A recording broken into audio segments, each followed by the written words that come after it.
Captain रूप Singh stadium के सामने से एक महिला ऑटो में सवार होकर जा रही थी।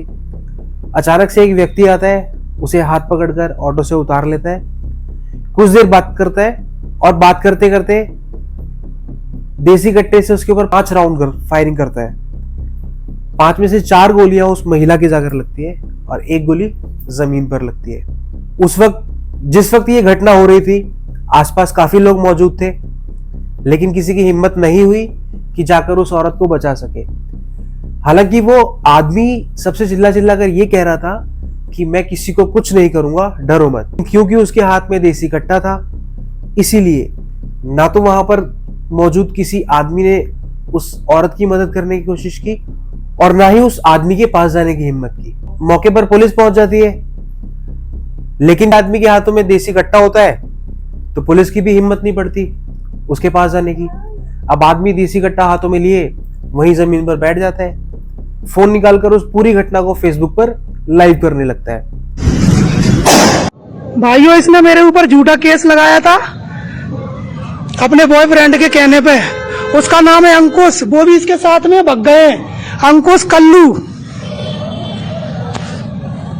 आ जाओ भैया, बगल में सुन लो। अरे भैया, तुमसे दुश्मनी नहीं है, इसकी करतूत बता रहा हूं मैं बस। सामने पड़ी महिला उसके सामने आखिरी सांसें ले रही होती है, तड़प रही होती है, लेकिन वह व्यक्ति फेसबुक पर लाइव जाकर पूरी घटना को डिस्क्राइब कर रहा होता है। पूरे 1 मिनट 33 सेकंड तक वह फेसबुक पर लाइव रहता है। अब पुलिस बोले तो बोले क्या, करे तो करे क्या। पास में खड़े हुए लोग उस व्यक्ति से बोलते हैं कि गन फेंक दो और आ जाओ, लेकिन वह किसी की बात नहीं सुनता है। अब ग्वालियर पुलिस कैराबाइन से गोली चलाती है, लेकिन गोली नहीं चलती क्योंकि पहले कभी चलाई नहीं गई थी। अब पुलिस 2-3 बार आंसू गोले छोड़ने की कोशिश करती है और सफल भी हो जाती है। आंसू गोले का एक शेल जाकर उसके पैर में लग जाता है और वह तुरंत खड़ा हो जाता है। पुलिस उसके पास जाती है, उसे अरेस्ट कर लेती है। पूरे 30 मिनट तक ये ड्रामा स्टेडियम के बाहर चलता रहता है। घायल महिला को हॉस्पिटल ले जाया जाता है, लेकिन अफसोस हॉस्पिटल ले जाते वक्त रास्ते में उसकी मौत हो जाती है। अब आप लोग ये सुनकर हैरान होंगे कि ये सब हुआ क्यों।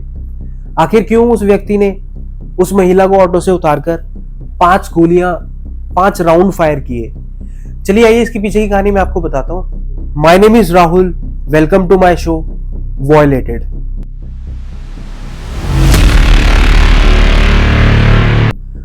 जिस शख्स ने गोलियां चलाई थी उसका नाम अरविंद ठाकुर था और वह ग्वालियर का ही रहने वाला था।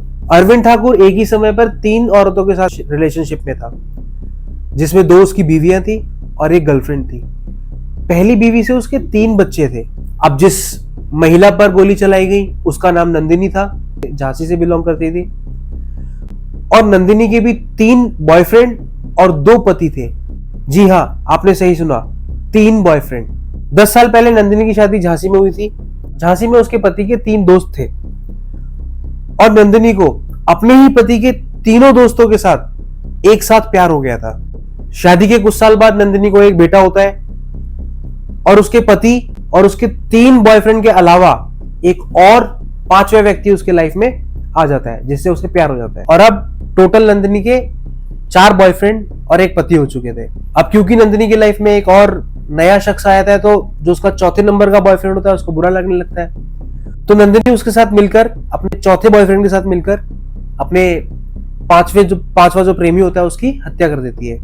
अब क्योंकि उसका जुर्म ज्यादा तक छुप नहीं पाता है, तो ये खबर बड़ी ही जल्दी पुलिस को लग जाती है और पुलिस उसे इस मर्डर के चलते गिरफ्तार कर लेती है और उसे 4 साल 6 महीने की सजा सुनाई जाती है। पूरे 4 साल 6 महीने बाद जब नंदिनी जेल से बाहर आती है तो वह झांसी छोड़कर ग्वालियर शिफ्ट हो जाती है, क्योंकि झांसी में वैसे भी उसके लिए अब रहने लायक जगह नहीं थी, क्योंकि ऑलरेडी वह इतनी बदनाम हो चुकी थी कि शहर के लोग उसे जानते थे। तो मजबूरन उसे झांसी छोड़ना पड़ा और वह ग्वालियर शिफ्ट हो गई। नंदिनी ग्वालियर आकर सोशल मीडिया पर थोड़ा ज्यादा एक्टिव रहने लगी थी। ज्यादातर समय दिन भर का वह सोशल मीडिया पर बिताती। अब ऐसे में सोशल मीडिया पर ज्यादा एक्टिव रहती है, तो ऐसे में एक अरविंद परिहार या फिर अरविंद ठाकुर नाम का व्यक्ति उसकी लाइफ में आता है।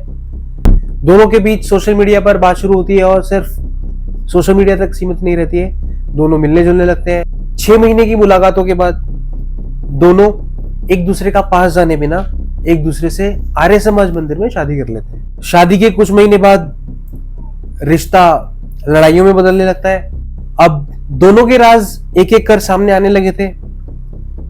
ऐसे में दोनों के बीच लड़ाइयां होना वाजिब था। अब नंदिनी अरविंद के ऊपर अटेम्प्ट टू मर्डर का केस लगाती है। वह बताती है कि अरविंद ने उसे गाड़ी से कुचलने की कोशिश की और इसी के चलते अरविंद को 3 महीने की सजा काटनी पड़ती है। अब 3 महीने बाद जब अरविंद जेल से बाहर आता है, हालांकि नंदिनी केस को खुद ही विड्रॉ कर लेती है अपनी मर्जी से, तो 3 महीने बाद अरविंद को बेल मिल जाती है और वह जेल से बाहर आ जाता है। अब जेल से बाहर आने के बाद दोनों साथ में नहीं रह रहे थे। जाहिर सी बात है, दोनों के बीच झगड़े काफी बढ़ चुके थे और क्योंकि नंदिनी ने अरविंद को जेल भिजवाया था, इसलिए अरविंद के मन में नंदिनी को लेकर काफी नफरत पैदा हो चुकी थी। 2 लोग, जिनमें से एक का नाम था अंकुश पाठक और एक का नाम कल्लू, इन दोनों आदमियों पर अरविंद को शक था कि उनका अफेयर नंदिनी के साथ चल रहा है। इसी गुस्से के चलते अरविंद ने नंदिनी की पिक्स को, न्यूड पिक्स को सोशल मीडिया पर एक एक कर वायरल करना शुरू कर दिया था। ऐसा अरविंद के इस एक्ट के बाद नंदिनी ने 9 सितंबर 2025 को पुलिस स्टेशन में जाकर फिर से उसके खिलाफ रिपोर्ट दर्ज करवाई। इतना ही नहीं, नंदिनी ने प्रेस कॉन्फ्रेंस में यह बताया कि अरविंद पहले से शादीशुदा था और उसने यह बात नंदिनी से छुपाई थी। अब यह सब कुछ नंदिनी को पता लगने के बाद अरविंद ने नंदिनी की न्यूड पिक्स को सोशल मीडिया पर वायरल करना शुरू कर दिया था। अब नंदिनी अपने दोनों दोस्तों अंकुश और कल्लू के साथ साइबर सेल जाकर अरविंद के खिलाफ रिपोर्ट दर्ज कराती है।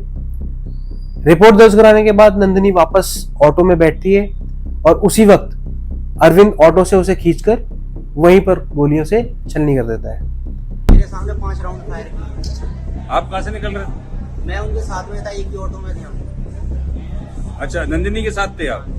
ये भी साथ में था, मेरा एक और दोस्त साथ में था। नहीं तो वो उनने पीछा कहाँ से किया तुम्हारा? पीछा SP ऑफिस के सामने। क्योंकि नंदिनी की काली करतूतें थी, तो नंदिनी की बॉडी को नंदिनी के घर वालों ने लेने से इनकार कर दिया।